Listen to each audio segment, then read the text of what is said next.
Hello, my name is Pallav Sharma. On the first episode of this audio series, Life and Literature, I welcome you all. In this series, you will get a collection of stories that will keep a corner in your heart light up with the hope that you are born with. So let's start. Life and Literature, Episode 1. A Handful of Clay, written by Henry Van Dyke. There was a handful of clay in the bank of a river. It was only common clay, coarse and heavy, but it had high thoughts of its own value and wonderful dreams of the great place which it was to fill in the world when the time came for its virtues to be discovered. Overhead, in the spring sunshine, the trees whispered together of the glory which descended upon them when the delicate blossoms and leaves began to expand, and the forest glowed with pale, clear colors, as if the dust of thousands of rubies and emeralds were hanging in soft clouds above the earth. The flowers, surprised with the joy of beauty, bent their heads to one another as the wind caressed them and said, "Sisters, how lovely you have become! You make the day bright." The river, glad of new strength and rejoicing in the unison of all its waters, murmured to the source in music, telling of its release from icy fetters, its swift flight from the snow-clad mountains, and the mighty work to which it was hurrying. The wheels of many mills to be turned and great ships to be floated to the sea. Waiting blindly in its bed, the clay comforted itself with lofty hopes. "My time will come," it said. "I was not made to be hidden forever. Glory and beauty and honor are coming to me in due season." One day, the clay felt itself taken from the place where it had waited so long. A flat blade of iron passed beneath it and lifted it, and tossed it into a cart with other lumps of clay, and it was carried far away, as it seemed, over a rough and stony road. But it was not afraid, nor discouraged, for it said to itself, "This is necessary. The path to glory is always rugged. Now I am on my way to play a great part in the world." But the hard journey was nothing compared with the tribulation and distress that came after it.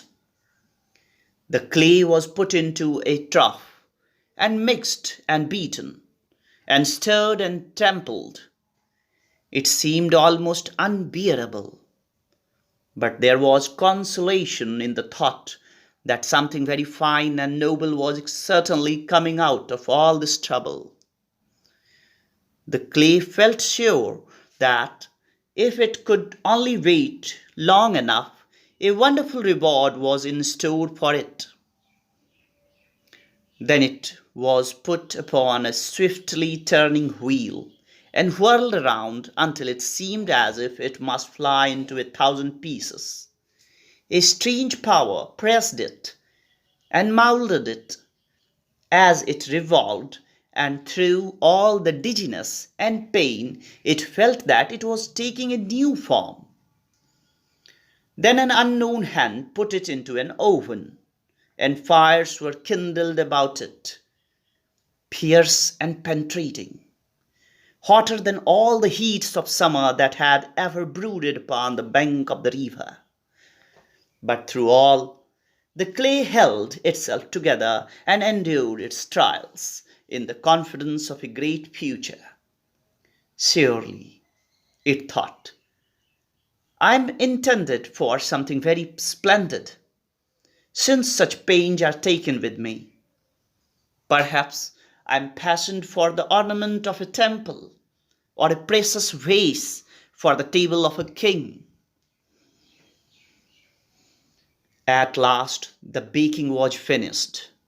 The clay was taken from the furnace and set down upon a board in the cool air under the blue sky.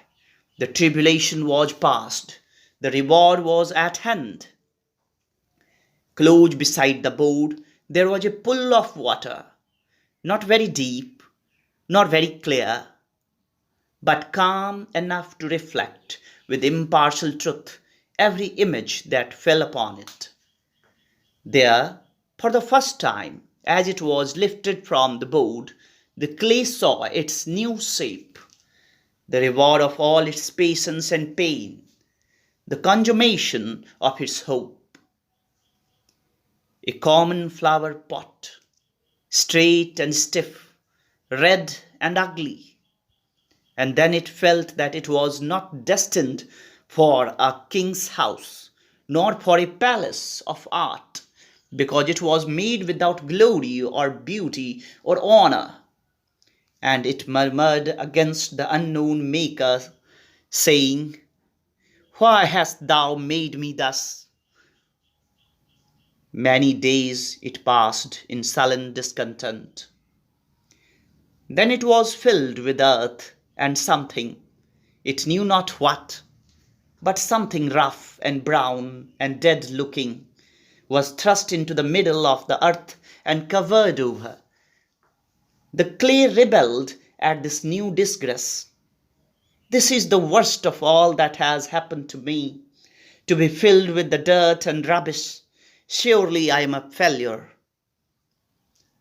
But presently it was set in a greenhouse, where the sunlight fell warm upon it, and water was sprinkled over it. And day by day, as it waited, a change began to come to it. Something was stirring within it, a new hope. Still it was ignorant, and knew not what the new hope meant. One day the clay was lifted again from its place and carried into a great church. Its dream was coming true after all. It had a fine part to play in the world. Glorious music flowed over it. It was surrounded with flowers. Still it could not understand, so it whispered to another vessel of clay like itself close beside it, "Why have they set me here? Why do all people look toward us?" And the other vessel answered, "Do you not know? You are carrying a royal scepter of lilies. Their petals are white as snow, and the heart of them is like pure gold. The people look this way because the flower is the most wonderful in the world, and the root of it is in your heart." Then the clay was content and silently thanked its maker, because, though an earthen vessel, it held so great a treasure.